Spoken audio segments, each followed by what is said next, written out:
Dan pertanyaan terakhir adalah mengapa agama itu dipenuhi dengan cerita-cerita yang sulit diterima oleh akal sehat. Contohnya cerita tentang ada semut atau ular yang dapat berbicara dengan manusia.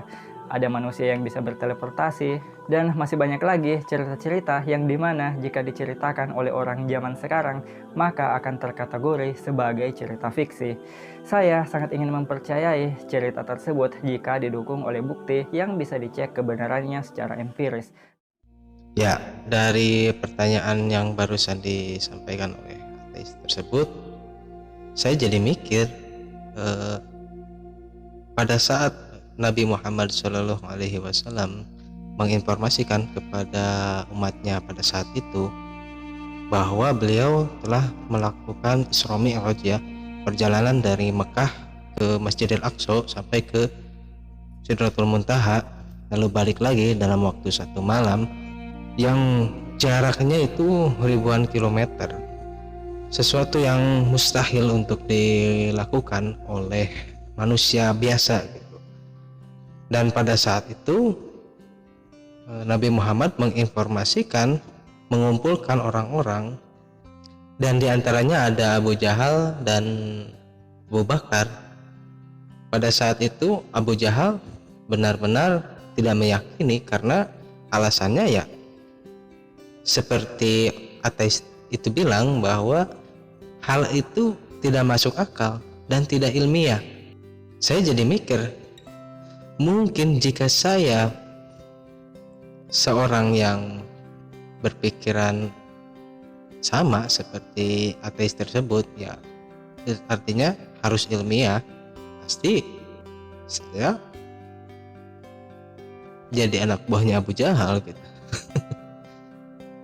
Tapi ya yang jadi pertanyaan, kenapa Abu Bakar bisa sepercaya itu kepada Nabi Muhammad SAW, dan dinamakan juga Abu Bakar itu diberi gelar Siddiq, artinya yang mempercayai hal-hal tersebut.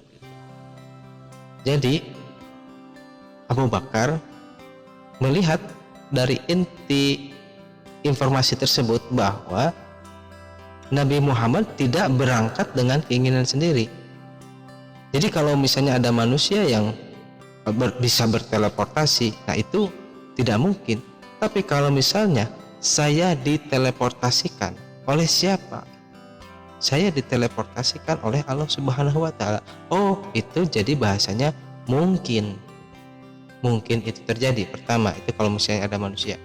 Tapi kalau tentang Isra Mi'raj, itu disampaikan oleh Allah sendiri bahwa Allah lah yang memberangkatkan Nabi Muhammad, itu sudah pasti, bukan hal mungkin. Jadi pasti bisa.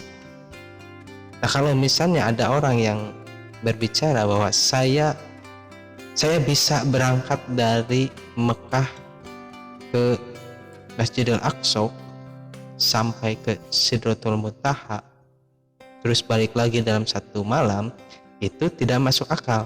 Betul, karena dia sendiri yang menyatakan bahwa saya bisa. Nah, padahal itu sesuatu yang mustahil. Tapi kalau kalimatnya saya diberangkatkan, berarti ada yang lebih powerful dari manusia untuk melakukan hal itu. Intinya adalah bukan Nabi Muhammad yang menginginkan hal tersebut, tapi karena Allah, Tuhan, yang memberangkatkannya dari Mekah ke Masjidil Aqsa sampai ke Sidratul Muntaha untuk bertemu dengannya.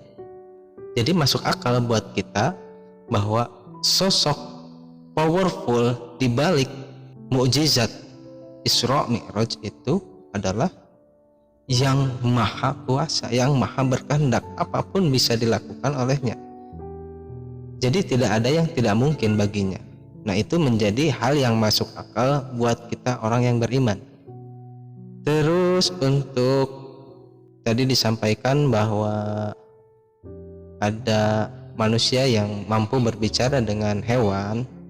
Nah, ini nih sebenarnya sama saja ketika kita berkomunikasi ya, mencoba berkomunikasi dengan bangsa lain yang kita belum mengetahui transliterasinya ke dalam bahasa kita. Bagaimana kalau bahasa hewan? Bukan berarti hewan itu tidak bisa ditransliterasi ya, tapi belum ada. Jadi kalau berbicara dengan hewan itu bukan masalah mustahil atau tidaknya. Ilmu kita itu baru sedikit. Mukjizat itu salah satu dari khawariqul adat. Jadi ada 4 khawariqul adat. Yang pertama adalah mukjizat, itu untuk para nabi dan rasul. Yang kedua adalah karomah, itu untuk para sahabat dan wali. Dan yang ketiga itu ada yang namanya maunah. Maunah itu untuk orang-orang mukmin yang takwa dan taat beribadah.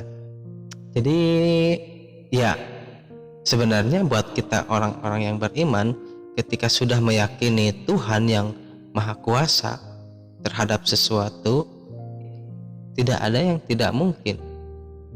Semua hal itu selama kita beriman dan mengerti, memahami konsep iman tersebut,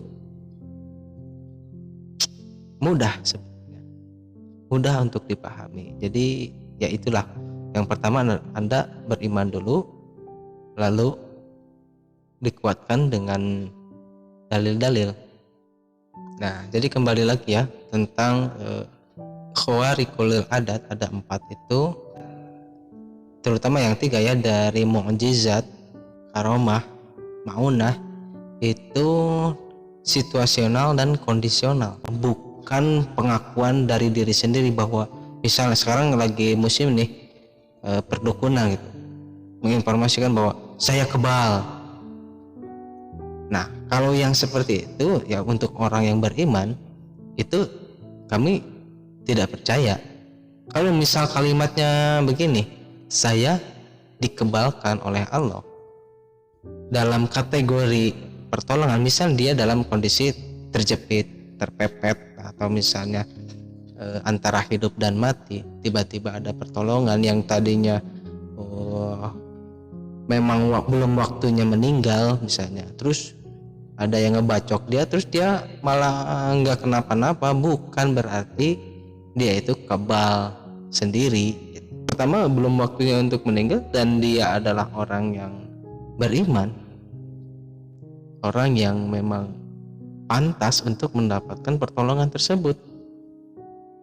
Kalau Anda mengaku diri sebagai kebal, ya silahkan aja, mungkin bukan ranahnya maunah, apalagi mukjizat, itu mungkin istidraj.